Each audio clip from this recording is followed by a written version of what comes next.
Life can be unpredictable, full of change. Some good,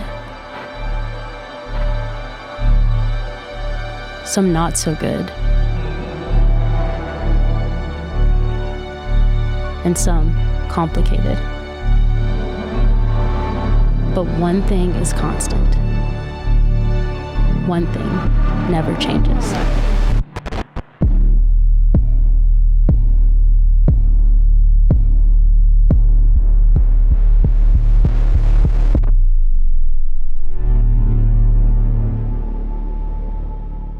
Hey, Graceway, this is Derek Elkins. I'm a leader there at the Youth. I'm sure you guys have seen me around. Today we're going to continue on with the series that we're going with, which is Even If. And today we're going to talk about courage. We're going to talk about even if I don't have the courage. So today I want to start a little bit different than what Brandon usually starts with, because I don't want to follow in his footsteps. I don't want to be Brandon Jr. I want to be Derek. And so I want to start with a pop quiz. My pop quiz is basically this. What do these four characters have in common? Scooby-Doo, George McFly, and before you ask me who George McFly is, if you saw Back to the Future, he's the main character's dad. Third is the lion from Wizard of Oz, and fourth is Marlin from Finding Nemo. What do those four characters have in common? Of course, you can answer whatever you'd like, but the correct answer is they're all cowards. They're all movie cowards or TV cowards. Basically, a regular character that's a coward is what we call a movie trope or a cliche. Usually you see them in comedies or horror movies. In comedies, of course, they're the guy that's hiding in the closet. If you guys remember Scooby-Doo, he's the one that's dressed like a gypsy or something when he gets scared. So that's easy to point out. The other guys, they just do silly stuff whenever they get afraid. Horror movies, pretty easy. Coward in a horror movie, he's the guy that's usually saying how strong he is, and then he's tripping other people in order so they fall down and the killer gets them before he gets the coward. Of course, the good thing is the coward usually gets his in the end too. But one thing that the cowards often use for is what we like to call character development. The coward is a coward through the entire movie, and then at the one defining point, he becomes the hero. He shakes off his fear, and he gets to be more than what he used to be. Now, just to give you an example with George McFly, hopefully you've seen the movie and I'm not going to spoil it for you, but he's been a coward through the entire movie. He's scared of this guy named Biff, who's a bully, smacks the guy in the back of the head, and basically hides cowards in fear, thus the word coward. Up until the day of the school dance. Now, the school dance, Biff is like hitting on his girl, the girl he likes, George's girl, and George finds out, and before he can take an action, Biff says to take a hike, and George turns around, but then he thinks about it, and he turns back around, confronts Biff, and beats the crap out of Biff. Okay, so that's just one defining moment. Marlin, he was afraid of the big ocean. Why? Because a shark ate his wife and his kids, so he's got good reason to be afraid. But he overcome that fear because he is chasing after his son who was lost and who was also afraid. Cowardly Lion, of course, had Dorothy. And you can see there was defining moments that define that character once he got to that point. Otherwise, he was like a coward up until that point, and then there was some kind of disastrous consequence if he didn't become a hero, and so naturally he became a hero.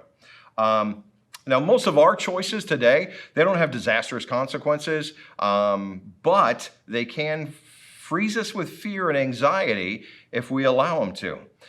Some of those fears could be the fear of failure. I mean, lots of times we don't even try. Rather than fail, we don't even give it an effort. Or the fear of the unknown. Lots of times the not knowing what's going to happen will make us not even approach in the first place. Or another one, of course, is the fear of rejection. We don't want to try and then everybody hate us, or we're not as good as we want to be. But what I want to tell you today is how we handle that fear and change is directly related to our perceptions. Now, before you have a question for me, like what does that even mean? I'm going to give you a story and explain that to you. But just remember, how we handle our change and the fear that comes along with that change is dependent entirely on our perception. Okay? Now, let me give you a little background of the story we're going to look at today. The Israelites, you guys remember the 12 Commandments, Moses, Prince of Egypt, maybe. So they're basically, the Israelites are living in slavery in Egypt. God comes through, throws some plagues. Moses leads them out. They go through the Red Sea. God parts the Red Sea. Miracle after miracle. God's along with them. He's a fiery flame. He's a pillar of smoke. Miracle after miracle. And basically what God's doing is he's leading them to this promised land.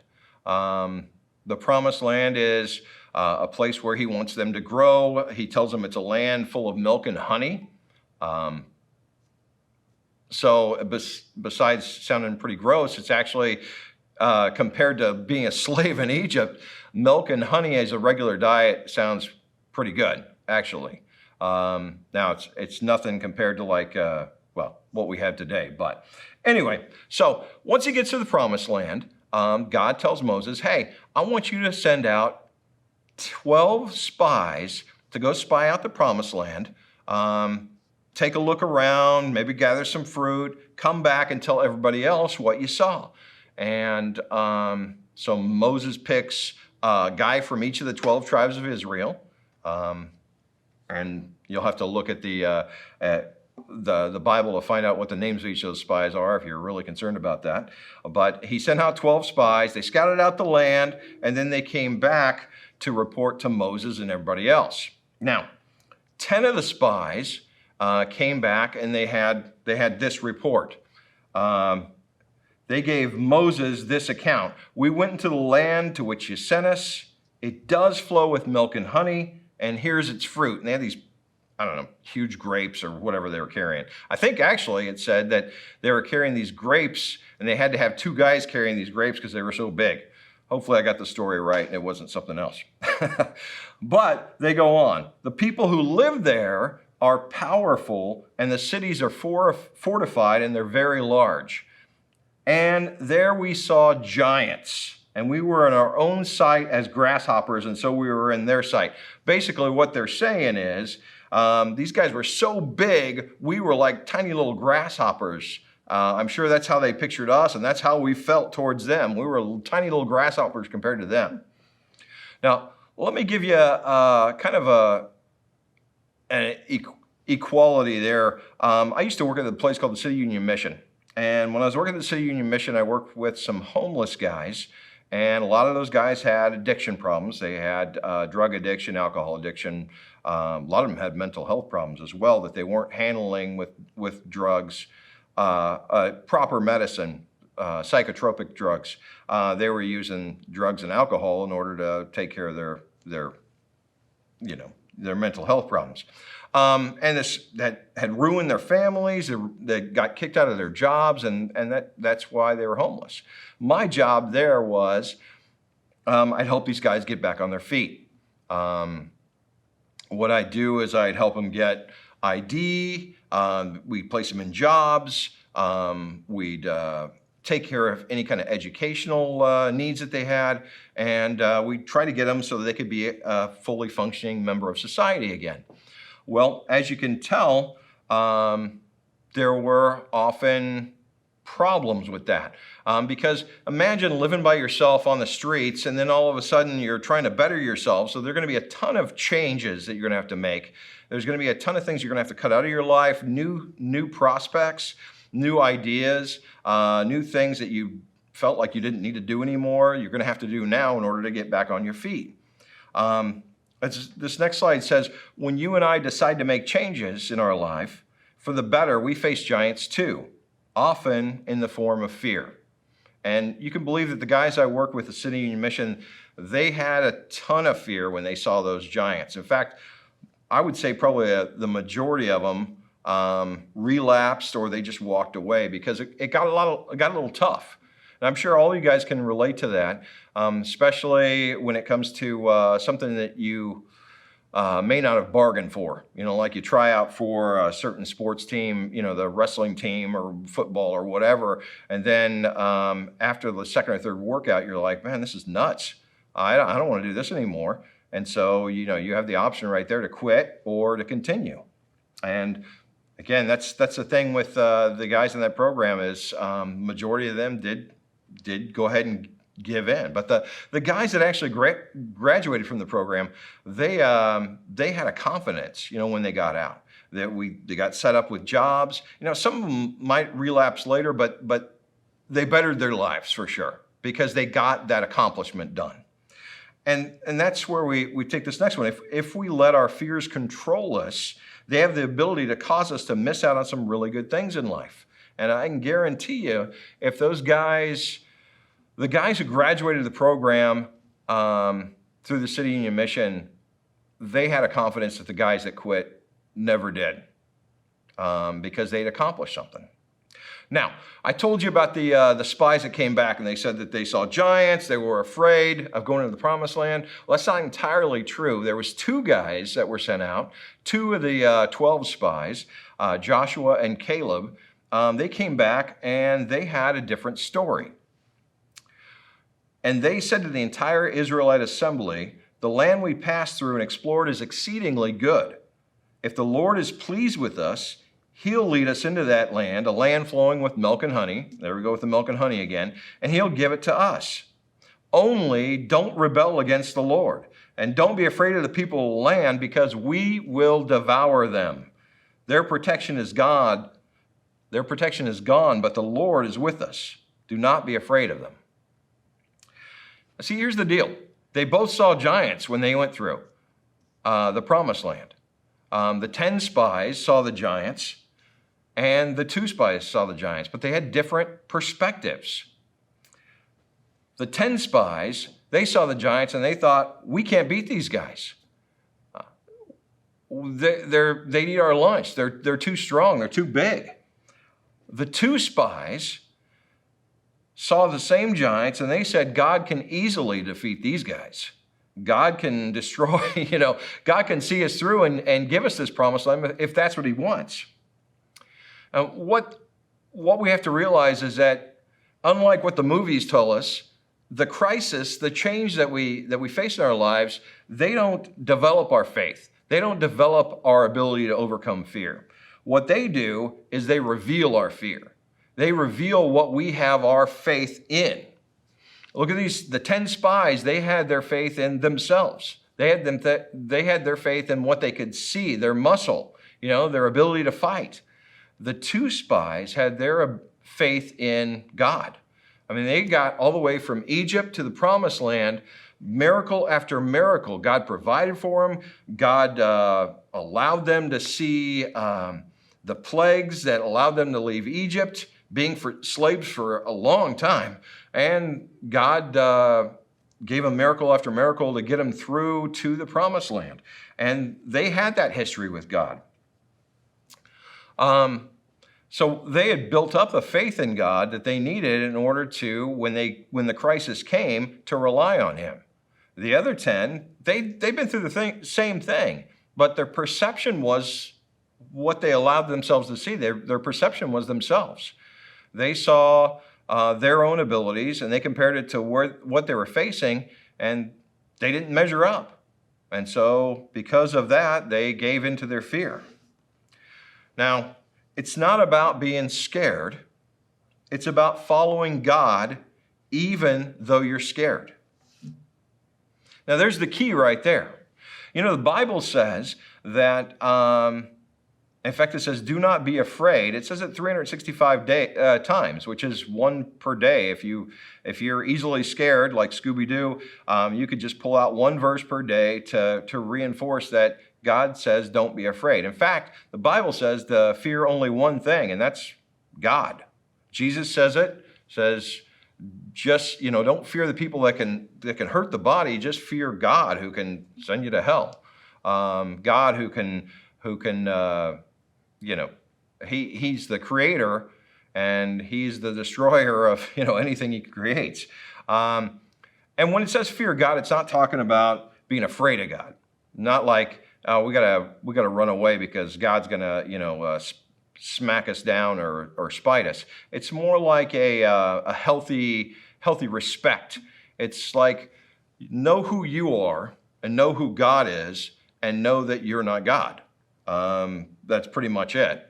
So when it says just fear God, it's basically saying that have an understanding that of your limitations and have an understanding of God's strengths.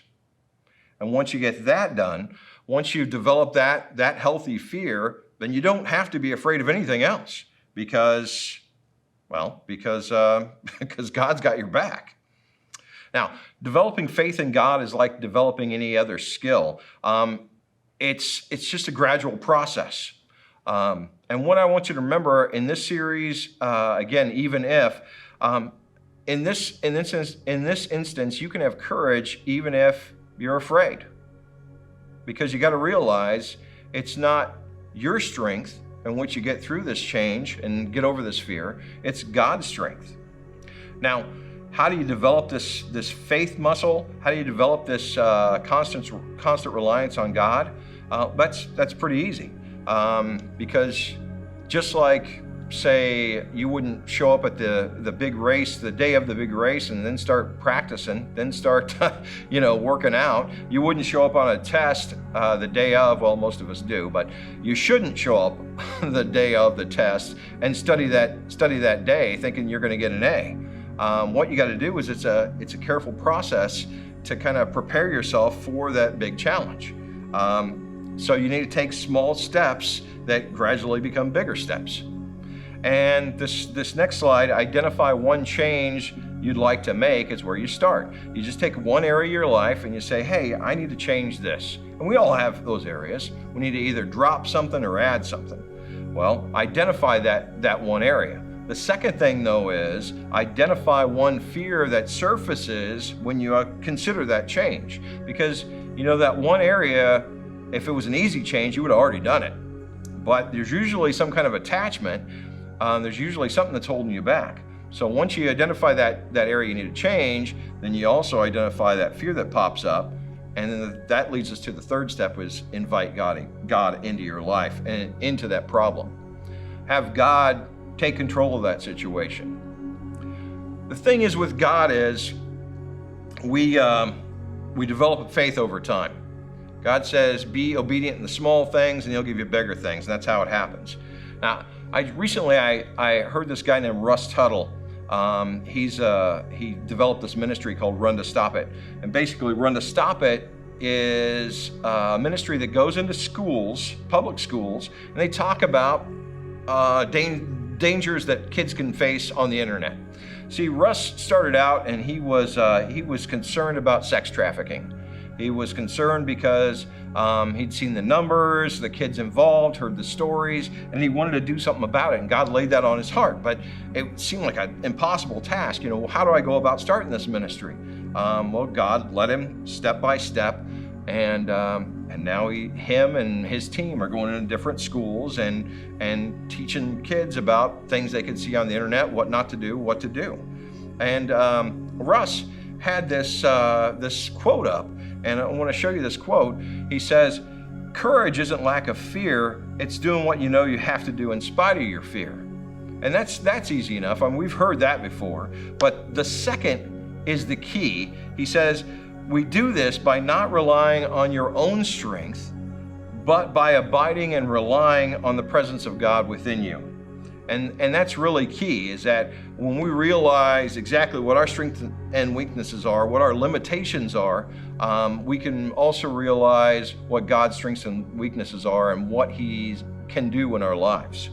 We need to remember 2 Timothy 1:7 that says, God hasn't given you a spirit of fear or timidity, but power, love, and self-control. And once we realize what God's given us, then we should be able to handle any fear. It may be hard, may be difficult, but when we've learned to rely on God, it gets things a whole lot easier. So if you have any fear, any kind of changes coming up, anything really that you'd like for us to pray with you, me, Brandon, the other leaders, we'd love to pray with you. And there should be you can text the number that's on the screen if you need prayer, if you need to talk to us. I mean, please do reach out to us. We'd be glad to talk to you as well. We, the leaders, we're here for you, and we're here to help you succeed.